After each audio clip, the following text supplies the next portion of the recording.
हर हर महादेव। देवों के देव महादेव जी के चरण में प्रणाम करती हूँ, मेरा प्रणाम स्वीकार हो। माता गौरा पार्वती के चरण में प्रणाम करती हूँ, मेरा प्रणाम स्वीकार हो। गणपति ललनवा के चरण में प्रणाम करती हूँ, मेरा प्रणाम स्वीकार हो। माता पिता के चरण में प्रणाम करती हूँ, मेरा प्रणाम स्वीकार हो। गुरु भाई बहन, मैं एक कथा सुनाने जा रही हूँ, इस कथा को पूरा सुनिए और हर जानिए।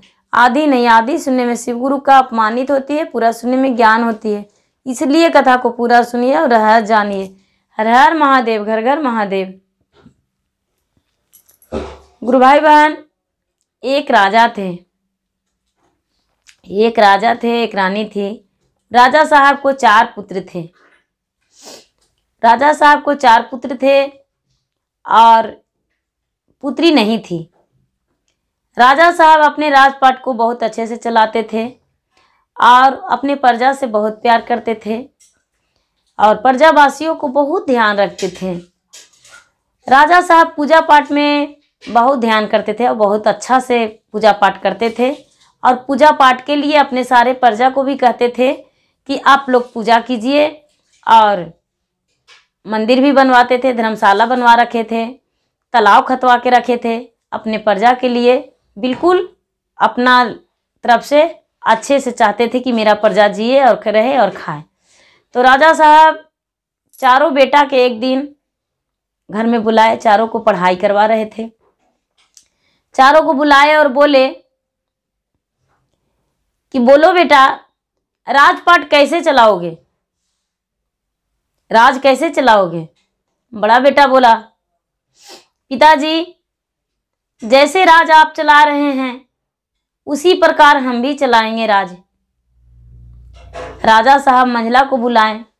मंझला बेटा बोले, पिताजी जैसे राज आप चला रहे हैं उसी प्रकार हम भी चलाएंगे। संझला को बुलाए। संझला भी वही बात बोला। अपना छोटा पुत्र को बुलाए।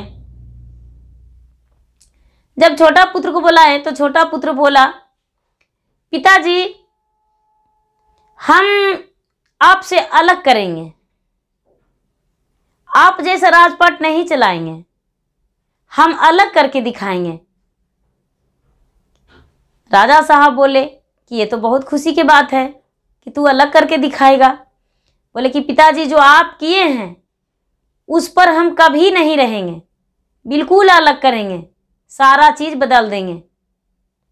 इतना ही में बड़ा भाई बोले कि अरे पिताजी तो एक रानी रखे थे, तुम क्या 2 रानी रखोगे। तो जो मांझिल था वो बोल दिया कि नहीं, 2 नहीं 4 रखेगा। मांझिल भाई जो था वो बोल दिया कि 2 नहीं 4 रखेगा। तो जो सांझिल था वो बोल दिया नहीं 6 रखेगा। तो ये अपने से बोला कि नहीं भैया, आप तो 6 ही चुने हैं, हम 7 रानी रखेंगे, हम 7 शादी करेंगे। अब आप लोग खुश हैं। सब भाई और उनके पिता ठठाकर हंसने लगे, उनको बात को मजाक उड़ा दिए। बात को मजाक उड़ा दिए। राजा साहब बोले कि देखो बेटा, हम तो ये मनोरंजन कर रहे थे, मेरा मेन बात ये है कि हम रात में सोए हुए थे और स्वप्न में देखे हैं कि चांदी का जमीन पे सोना के मोर बैठ के कुहक रहा है, और वो कौन ला देगा। बड़ा बेटा बोला, पिताजी हम ला कर देंगे। मांझिल बेटा बोला, पिताजी हम देंगे। सांझिल बोला, हम ला कर देंगे। छोटा जो था वो बोला कि पिताजी हम तो बहुत छोटा हैं, हमें तो कहीं देखल भी नहीं है, हम कैसे ला सकते हैं। पिताजी बोले उनको, राजा साहब, कि जो हमको ला के देगा सोना के मोर, चांदी के जमीन, उसको हम अपना राज पूरा दे देंगे, उसी को उत्तराधिकारी बनाएंगे, अपना राजपाट बना देंगे, राज दे देंगे और राज अभिषेक कर देंगे। ये जो छोटा बेटा थे वो बोले, पिताजी हमसे ये नहीं होगा, हम बहुत छोटा हैं। चारों बेटा निकल गए। चारों बेटा निकल गए और निकल के चल गए खोजने को लिए। बड़ा वाला भी, मांझिल वाला भी, सांझिल वाला भी, छोटा वाला भी। चारों बेटा निकल गए तो बड़ा बेटा गए पूरब की ओर, मांझिल गए पश्चिम की ओर, सांझिल गए उत्तर की ओर, और जो सबसे छोटा था वो दक्षिण की ओर निकला। दक्षिण की ओर निकला तो चलते चलते चलते चलते कहीं धर्मशाला था। धर्मशाला था तो धर्मशाला में शाम हो गया। वहां पर शाम हो गया तो धर्मशाला में विश्राम करने को लिए रुक गए। विश्राम करने को लिए रुक गए तो उसमें 2 राक्षसिनी रहती थी। 2 राक्षसिनी रहती थी जो कि दिन भर इधर उधर रहती थी और शाम में वो धर्मशाला में आ जाती थी। ये बेचारा राजा का छोटा पुत्र उसी धर्मशाला में कुछ भोजन लिया था, वो भोजन कर लिया और धर्मशाला में सो गया। सो गया, राक्षसिनी आई, खिखियाने लगी। ये कहती है, ये बोलता है बेचारा, अरे मौसी तू कब से यहां रहने लगी हो? हम तुमको खोजते खोजते खोजते खोजते परेशान है मौसी, और तू इधर धर्मशाला में रह रही हो। ये बोला, मेरा कोई बहन नहीं है, हम तुम्हें आज भोज करेंगे, भोजन करेंगे। ये लड़का बोला, मौसी हमको भोजन कर जाना, लेकिन सबसे पहले मेरा सवाल सुनो। मेरे पिताजी सपने में देखे हैं कि चांदी का जमीन पे सोना के मोर कुहक रहा है। उस मोर को हमें लाना है, हम कैसे लाएंगे? ये राक्षसिनिया बोली, देखो बेटा, जब तू मौसी बोला है तो हमको भी एक बात सुनो। इसको लाने में बहुत टफ है, बहुत मुश्किल है। इतना मुश्किल है, इतना मुश्किल है कि तू वहां पहुंच नहीं पाओगे। बोला, कैसे? बोले कि देखो बेटा, हम तो छोड़ देंगे, लेकिन आगे जब जाएगा तो बीच रास्ता पे हजारों वर्ष से एक नाग तपस्या कर रहा है। वो उस रास्ता से किसी को हटने जाने नहीं देता है, सीधा निकल जाता है, मुंह फाड़ लेता है और उसका श्वास में सब घुस जाता है मनुष्य। इसलिए मत जाओ। बोला कि मौसी उससे बच जाएंगे तब?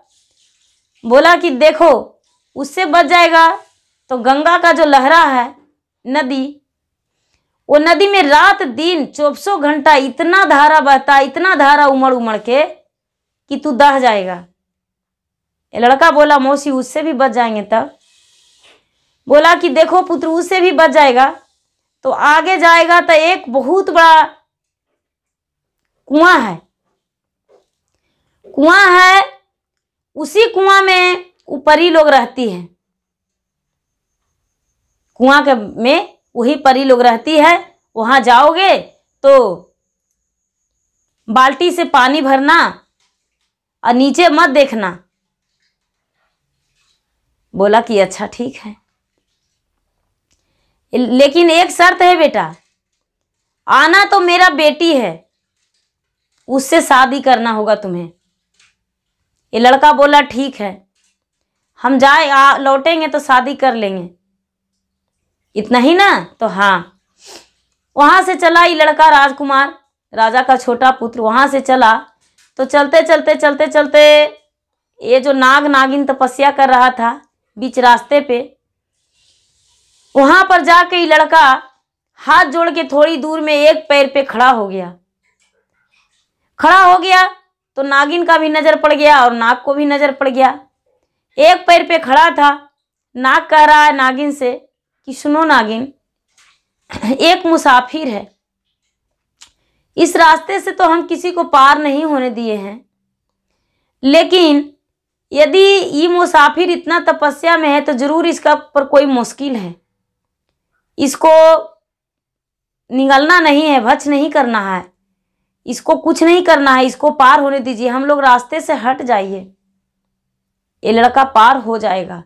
नाग और नागिन जब इनको 24 घंटा बीत गया तो नाग नागिन दोनों साइड हो गए। ये लड़का पार हो गया उसी रास्ते से। आगे जाने लगा तो गंगा नदी जो था वो लहरा मार रहा था, पूरा उमड़ रहा था। ये लड़का नदी के आरार पर जाके एक पैर पर खड़ी हो गया भगवान के ध्यान में कि हे महादेव, अपना जटा को संभालिए और हमको पार उस पार जाना है, उस पार हम कैसे जाएं? महादेव अपने जटा संभाल लीजिए। यदि हम उस पार नहीं जाएंगे तो हम मोर नहीं ला सकते हैं, अपने पिता को सपना नहीं पूरा कर पाएंगे। महादेव, अब ऐसा ही करते करते करते करते 3 रात 3 दिन बीत गया। गंगा माता सोच रहे हैं, गंगा जमुना, कि यदि नहीं हम धारा अपना कमाएंगे तो ये लड़का ही तो अपना प्राण हथ देगा, हमको रुकना ही होगा। सूख जाएंगे तो ये पार हो जाएगा, अपना धारा बहाते रहेंगे। ये क्या किया कि गंगा और जमुना दोनों मिल गए और मिलके और जहां से लड़का पार होता वहां पर खाली बालू रेत हो गया। खाली बालू रेत हो गया, ये लड़का पार हो गया, उस पार हो गया। उस पार हो गया तो आगे चलते चलते चलते चलते एक बहुत बड़ा इंद्रासन था, कुआं जिसको कहते हैं, वो कुआं था। तो ये लड़का सोचा कि क्यों ना हम पानी पी लें। याद आया कि रे, वो हमको बताई थी राशिनी कि यहाँ पे जाएंगे तो नीचे मत देखना, नीचे में है क्या। वो लड़का था जो पानी बाल्टी डालने से पहले ही नीचे देखने लगा। नीचे देखने लगा तो उसमें परी थी, परी थी, 5 परी। वो नीचे देखा, जैसा ही नीचे चल गया लड़का कुआं में। कुआं में जब चल गया तो 5 परी के साथ चल गया। 5 परी के साथ चल गया। ये कुआं में जो बोले परी लोग कि अरे तू तो पृथ्वी लोक का है, राजकुमार है, फिर तू इस कुएं में क्या करने आया है? ये लड़का बोला कि आप नहीं जानते हैं, अपने पिता को सपना पूरा करने को लिए आपके पास आए हैं, क्या आप मेरे मदद करेंगे? लाल परी बोली, हाँ हम मदद करेंगे। बोलिए क्या आपको पिता का सपना है? बोले देखिए मेरे पिताजी सपना देखे हैं कि चांदी के जमीन पे सोना के मोर कुहक रहा है, क्या आप उस सपना को पूरा कर देंगे? बोले कि हाँ हम कर देंगे सपना पूरा, लेकिन हमसे अकेला नहीं होगा, आपको और परी को ढूंढना होगा। दूसरा परी के पास गए, बोले कि देखिए आप तो यहाँ हमें खींच लिए हैं और हम आ भी गए हैं, लेकिन हम अपने पिता को सपना पूरा करने को लिए आए हैं, क्या आप पूरा कर देंगे? वो सबूज परी थे, बोले हाँ पूरा कर देंगे, अपने पिता को सपना बताइए, अपने पिता को सपना बताए। सबूज परी बोले कि देखिए लाल परी से आप मिल लिए और सबूज परी से मिल लिए, और आपको नीलम परी के पास जाना होगा। तो नीलम परी के पास गए, नीलम परी भी यही बात बोले।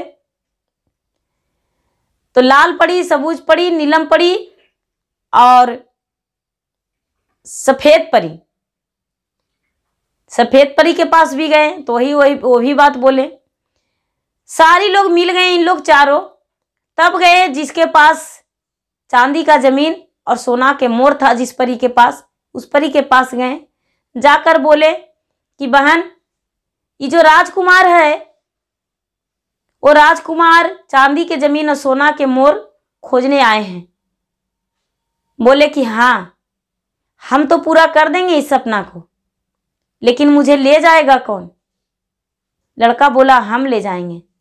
बोले ठीक है हम चलेंगे, लेकिन मेरा रहने के लिए 12 कोस का जगह चाहिए, तभी हम आपके पास जा सकते हैं।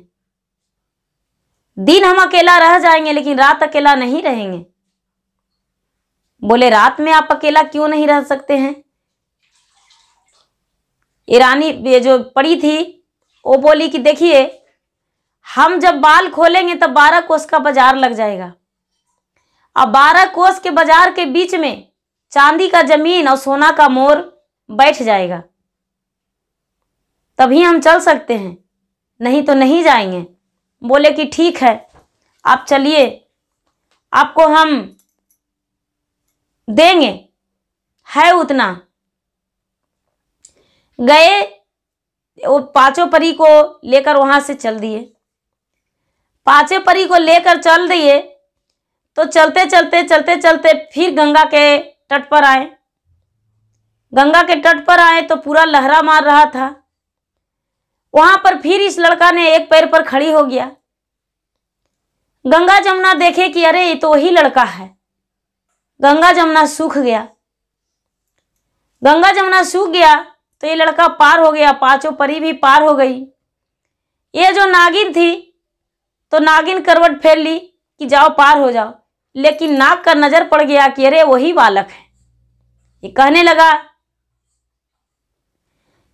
बालक ऐसा है कि तूने तो पार हो रहा है, लेकिन मेरा एक शर्त मान लो, तब आगे बढ़ना। ये लड़का बोला, राजकुमार क्या बात है नागदेव, क्या कहना चाहते हैं? क्या मुझे भोजन कीजिएगा? नागदेव बोले, नहीं। बरही बरी सवा के हाई मोरा कन्या जी, कन्या से ब्याह कर ले जाहू जी। दनमा में देवोए कुमार, सोनमा से चांदिया जी। औरों में देवो नागमणि जी, कन्या से ब्याह कर ले जाहू जी। ये राजकुमार बोला, माता से ना पूछली हम, पिता से ना पूछली जी। अरे हम ही आई लाड़ी काया बोध जी, कैसे मैं करियो हम कन्या से विवाह जी। कहाँ ले जाई हमारा खबजी। नाग बोलते हैं, अनमा से धनमाए कुमार, संग देई देई वो जी। और देवो नाग के मानी जी, जाहे तू चावा कुमार, उठ तो महलिया जी। भोगी मेरा जय पाट जी। अब बेचारा सोच रहा है कि अब क्या कहें। नाग नागिन क्या किए कि अपने कन्या, नाग जो थे वो अपना पुत्री को निकाल दिए, पुत्री को निकाल दिए और निकाल कर जमीन में छुपा के रखे थे अपना पुत्री को, किसी को नजर ना लगे। पुत्री को निकाल दिए। अब पुत्री को निकाल दिए तो सुंदर कन्या थी, वो नागिन नहीं थी, सुंदर कन्या थी, वो भी परी थी, वो भी परी थी। ये नागिन और नाग अपने पुत्री को इसको हाथों सौंप दिए और सोने चांदी और हीरा नागमणि इनको दहेज में दे दिए। ये राजकुमार 6 कन्या लेकर वहां से चल दिए तो चलते चलते चलते चलते जो धर्मशाला में रुके थे वही धर्मशाला में फिर शाम हो गया। तो इनका तो वचन दिया हुआ था। शाम हो गया, वहां विश्राम करने लगे। जब विश्राम करने लगे तो रात्रि हुआ तो दोनों राक्षिनी आई तो देख रहा है राजसिनी देखी कि अरे ये तो पहले अकेला आया था, अब 6 गो के साथ में आया है। हम बोले थे इसको कि मेरा बेटी से शादी करना, यदि शादी नहीं करेगा तो इसको यहीं खा जाएंगे। बोले कि देखो हम तुम्हें बोले थे शादी करने को लिए, मेरा कन्या से शादी करो और नहीं तो हम तुम्हें खा जाएंगे। ये लड़का बोला नहीं मौसी, अपना कन्या से बोली थी शादी करने को लिए तो ठीक है कर दो। ये लड़की को अपना निकाली, जो राजसिनी थी वो जांग में अपना छुपा के रख ले थी अपना कन्या को। जांग चीर के राजसिनी निकाल दी अपने कन्या को, पुत्री को, और निकाल के इस लड़का को हाथ धरा दिए कि ठीक है ले जाओ इसे और स्वीकारो। ये लड़का ने हाथ धर लिया और सातों रानी को वहां से लेकर सातों कन्या को चल दिया। जब घर आया है तो घर आते आते इसको 3 महीना बीत गया था। 3 महीना बीत गया था। चारों भाई, तीनों जो भाई थे वो लौट के इधर उधर से आ गए थे और इनको आते आते 3 महीना बीत गया। तीनों भाई कुछ नहीं लेके आए थे। इस 7 को रानी लेकर आए। उसको माता देखें, पिता देखें, भाई देखें, सातों सब हंसने लगे कि बोला था कि हम 7 रानी से शादी करेंगे तो लीजिए 7 रानी लेकर आ गया, लेकिन आपको तो सपना नहीं लेकर आया। अपने पिता से उसके पिता पूछे तो बोले कि देखिए पिताजी, हम आपको सपना ही लेकर आए हैं, हम कोई रानी नहीं लेकर आए हैं, आप देखिए चुपचाप। बोले कि ठीक है। जब शाम हुआ तो ये जो रानी थी, जो जिसके पास बाल में मोर था चांदी का जमीन पे, शाम हुआ तो बोले कि ठीक है नगर में पूरा कह दीजिए कि आप लोग सब बाजार देखने आइएगा, नाच मोजरा सब देखने आइएगा। गांव में सारी लोग को बता दिए। ये जो कन्या ये परी थी वो शाम को समय में, रात्रि के समय में अपना बाल खोल दी, और जब बाल खोल दी तो पूरा 12 कोस में बाजार पसर गया। 12 कोस में बाजार पसर गया और बीच बाजार में चांदी का जमीन और सोना का मोर बैठ गया, और उस जमीन पर बैठ के और मोर कुहकने लगा और नाचने लगा।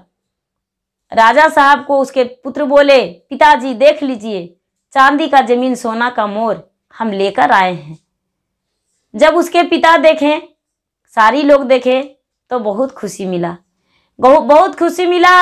और उस रात नहीं दूसरा दिन राजा बोले कि बेटा हमने वचन दिए थे कि हम तुम्हें अपना राजपाट सौंप देंगे और उत्तराधिकारी बनाएंगे, राज अभिषेक कर देंगे।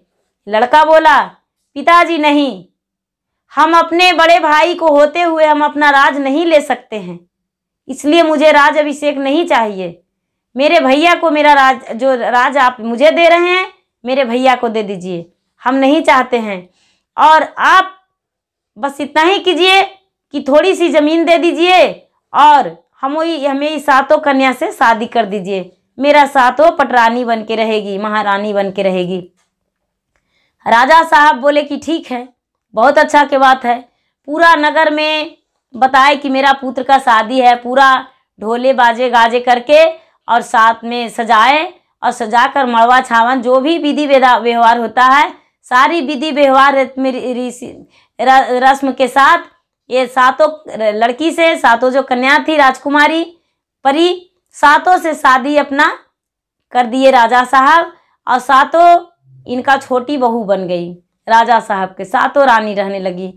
और ये जो लड़का था वो मनी रख दिया और मनी सवा हाथ जमीन लिप दिया और लिप के बोला कि हे नाग के मनी, तू यहाँ पर बहुत सुंदर महल बना दो और बाग बगीचा लग जाए। मनी के प्रताप से वहाँ पर सुंदर सा महल बन गया और बाग बगीचा लग गया, फुलवाड़ी लग गया। सुबह लोग देखने लगे तो कहते हैं कि अरे कितना बड़ा राजा आकर बस गया है, इतना बड़ा महल बन गया, इतना बाग बगीचा लग गया, कौन राजा है? सब देख रहे हैं तो अरे राजा का छोटा पुत्र राजकुमार है, उनको 7 रानी भी है, शादी किए 7 रानी से। सब लोग पूरा खुश थे और 7 रानी जो थी वो 7 परी थी। शाम होता था तो ये परी शाम के बाजार लगाती थी और 7 का अलग अलग कमाल था। बाजार लगा देती थी, सारे लोग देखते थे, नाच गान, बाजार में स्वर सामान खरीदते थे। और जब सुबह होने वाला रहता था तो ये लड़की अपना बाल समेट लेती थी तो बाजार सब खत्म हो जाता था। इसी प्रकार अपना जीवन बिताने लगी। गुरु भाई बहना,